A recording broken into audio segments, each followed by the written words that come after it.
Então, o que você acha, cara, sobre a questão das religiões? Você acha que abalaria as grandes estruturas e principalmente as dos fiéis diante de uma grande revelação? Rafa, tem alguns diferentes cenários para isso, que eu acho que poderiam se tornar realidade.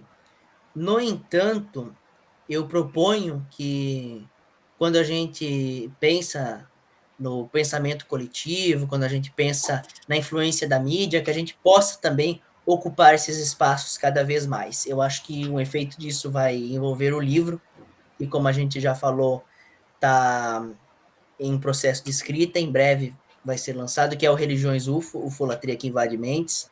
Vai ser um livro muito relevante, com uma temática inédita na forma como está sendo trazida, então ocupar espaços na mídia, trazendo essas argumentações que ainda não apareceram, para que a gente possa ter uma visão coletiva de ufologia, do fenômeno UFO, que seja também melhor, que seja mais coerente, que seja menos preconceituosa e que não exponha ao ridículo. E sobre as religiões, eu diria que muita gente que está numa elite religiosa, mantendo as estruturas de poder dentro dessas elites religiosas há centenas e, em alguns casos, até milhares de anos, tem acesso, geralmente, a informações que não seriam convenientes em compartilhamento, em termos de exposição.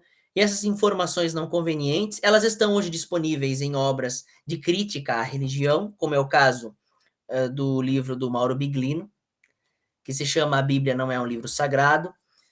Nós temos outra obra chamada Eloê Israel, do Paulo Steckel. Eu comentei sobre essas duas obras no programa Horizontes da Rádio Web Manaus. Um abraço para o pessoal da Rádio Manaus, sempre presente, grandes parceiros. E por meio desses livros, eu vejo que todas as manipulações textuais que aconteceram, você como historiador sabe bem das alterações que acontecem no material ao longo do tempo, e esses materiais são compilados e passam a ser usados para deixar que o público acredite no dogma e faça com que ele siga um conjunto de regras pré-estabelecidas. Então, esse modus operandi de muitas organizações religiosas, ele chega a ser secular. Então, quem tem o poder em mãos sabe dessas informações, até porque não é tão difícil encontrá-las. E é justamente essa a razão pela qual muitas pessoas hoje estão se dispersando desse modus operandi, não estão mais aceitando seguir as normas pré-estabelecidas, por já reconhecerem as manipulações, já reconhecerem o caráter bastante controverso e bastante incoerente que é apresentado pelas regras em algumas correntes religiosas, o caráter impositivo, o caráter de domínio, porque é um domínio territorial e é um domínio mental. E o domínio territorial acontece por conta do domínio mental. É assim que eu vejo. E existem alguns cenários, por quê?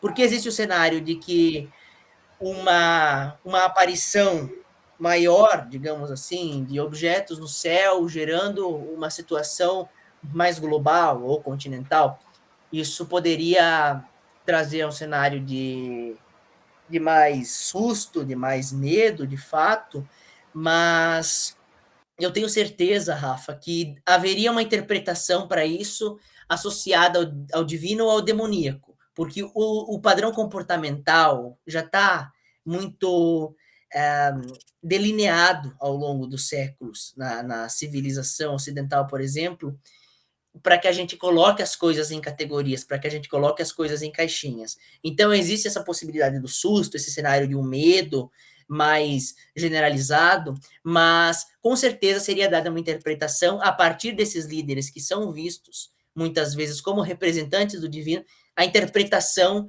demoníaca ou divina para aquilo que estaria aparecendo no céu, como em partes esporádicas da história, pelo que eu vi, já foi dada essa interpretação.